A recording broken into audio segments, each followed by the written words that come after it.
Video बिना skip किए अंत तक ज़रूर देखना। इस धरती ने वीर दिए सरहद की शान बढ़ाने को। यह देश मेरा तड़प रहा अपना परचम दुनिया पर लहराने को। फिर क्यों तरसे मातृभाषा हिंदी हर जुबां पर आने को। नमस्कार दोस्तों, स्वागत है आप सभी का मेरे यूट्यूब चैनल तूफ़ानी सम्मेक में। तो दोस्तों, आज बात करते हैं अपनी मातृभाषा हिंदी की दर्द भरी कहानी के साथ कि क्या कहती है मातृभाषा हिंदी हम सभी देशवासियों से। जैसा कि दोस्तों आज हम अपने आसपास देख रहे हैं कि हमारे मातृभाषा हिंदी होने के बावजूद भी आज हमारे देश में अंग्रेजी भाषा को सबसे ज़्यादा तवज्जो दी जाती है, सबसे ज़्यादा महत्व उसी को दी जाता है।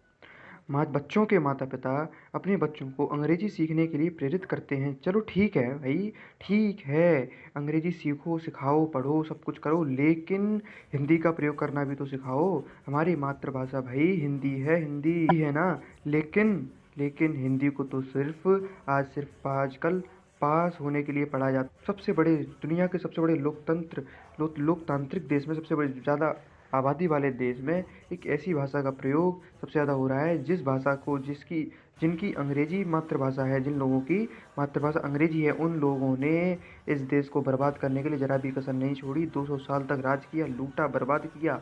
न जाने कितने क्रांतिकारी वीर मारे। भगत सिंह, सुखदेव, राजगुरु जैसे महान लोगों ने उन लोगों से इस देश को आज़ाद कराने के लिए अपनी भरी जवानी में फांसी चढ़ गए। इस देश को अपनी पहचान देने के लिए उन्होंने अपनी कुर्बानी दे दी।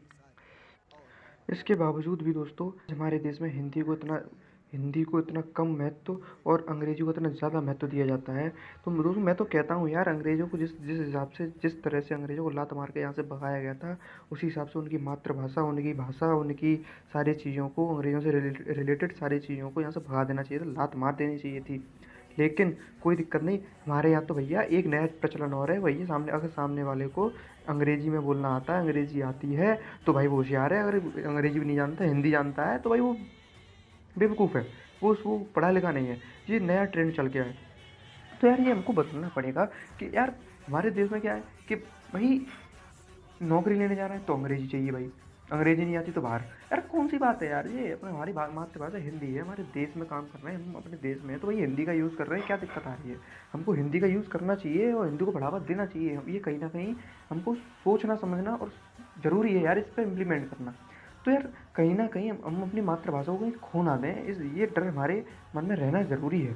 तो दोस्तों बात ये है, अंग्रेजी को यार ठीक है, सीखो यार, ज़रूरी है, आनी चाहिए, ठीक है, लेकिन यार उसको यार हिंदी से ज़्यादा महत्व तो मत दो। हिंदी को फर्स्ट प्रायोरिटी में रखो यार, सेकंड में रख लो उसको, क्या दिक्कत है। ठीक है, हमारा सबसे बड़ा दुर्भाग्य तो ये है, जब हम इतने बड़े लोकतांत्रिक देश हैं, सब दुनिया के सबसे बड़े लोकतंत्र भारत देश है हमारा, यहाँ पर जहाँ की मातृभाषा हिंदी है, लेकिन वहाँ हिंदी से ज़्यादा अंग्रेजी को महत्व दिया जाता है। अब यार सोचो यार, जब इस देश के नागरिक की मातृभाषा को यूज़ करके, उसका इस्तेमाल करके वो एक साधारण सी ट्रेन की टिकट बुक नहीं कर सकता, तो क्या इज्जत करेगा वो अपनी मातृभाषा की। कहाँ से उसके माइंड में अपने मातृभाषा के लिए, अपनी देश के लिए, अपनी मातृभाषा के लिए क्या इज्जत रहेगी, क्या कहाँ से वो बढ़ावा दे देगा उसको। भाई फ्लाइट की टिकट बुक करनी है भाई, इंग्लिश में नाम लिखो, हिंदी में नाम लिख के देख लेना, नहीं होगी। ट्रेन की टिकट बुक करनी है, इंग्लिश में नाम लिखो। भाई कहीं जाना है, इंग्लिश इंग्लिश, भाई हद कर दी इंग्लिश यार। इंग्लिश नहीं है हमारी मातृभाषा, हिंदी है। अगर यही सिचुएशन चलती रही, यही कंडीशन रही, तो कहीं वो दिन दूर नहीं है कि इस देश का नाम हिंदुस्तान से बदलकर अंग्रेजिस्तान रख दिया जाएगा।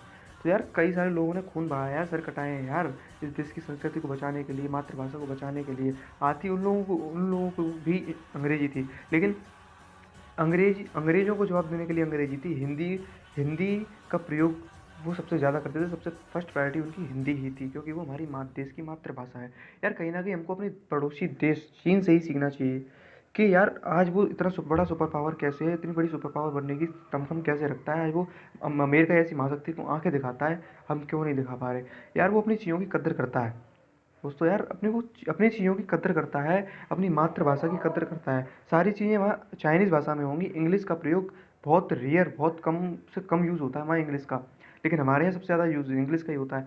वहाँ यहाँ तक कि सारे के सारे धार्मिक ग्रंथ, चाहे आप किसी भी धर्म से रिलेटेड क्यों ना हो, बिलोंग क्यों ना करते हो, किसी भी धर्म से संबंधित क्यों ना हो, वो सारे ग्रंथ जो है चीनी भाषा में होंगे। हिंदी को तो दूर, वहाँ इंग्लिश को भी इतना महत्व नहीं दिया जाता यार। सारी चीज़ें इसीलिए आज वो देश एक सुपर पावर, एक महाशक्ति बनने का दमखम रखता है, और कहीं न कहीं हमको अपने अपने आप पर डाउट होता है।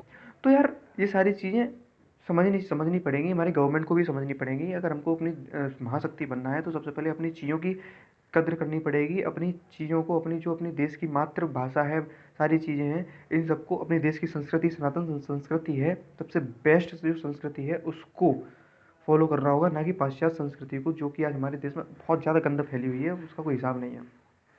ठीक है ना? तो यार ये सारी चीज़ें हमको समझनी पड़ेंगी, तभी हम आगे बढ़ सकते हैं। अगर विश्व गुरु बनना है पुराना वाला, जैसे पहले भारत पहले था, तो भाई पहले ऐसी संस्कृति भी हमको अपनानी पड़ेगी, ये बात समझ लो। तो दोस्तों यार, जहाँ तक आपको मैं क्या समझाना चाह रहा हूँ, क्या बताना चाह रहे हैं हम लोग, आपको समझ में आया होगा। से गवर्नमेंट को भी इस पर वर्क करना चाहिए, और यार सबसे गवर्नमेंट से ज़्यादा हमको हमको काम करना चाहिए, हमको यार इस पे इम्प्लीमेंट करना चाहिए। जो इस देश के नागरिक हैं, सबसे मोस्ट इम्पोर्टेंट युवा हैं हमारे जैसे। तो प्लीज़ यार वीडियो को लाइक कीजिए और अपने सभी दोस्तों के साथ ज़्यादा से ज़्यादा शेयर कीजिए। शेयर रुकने नहीं चाहिए दोस्तों। अगर आप हमारे चैनल पर नए हैं तो प्लीज़ सब्सक्राइब कीजिए, और मिलते हैं नेक्स्ट वीडियो में। तब तक के लिए थैंक यू दोस्तों।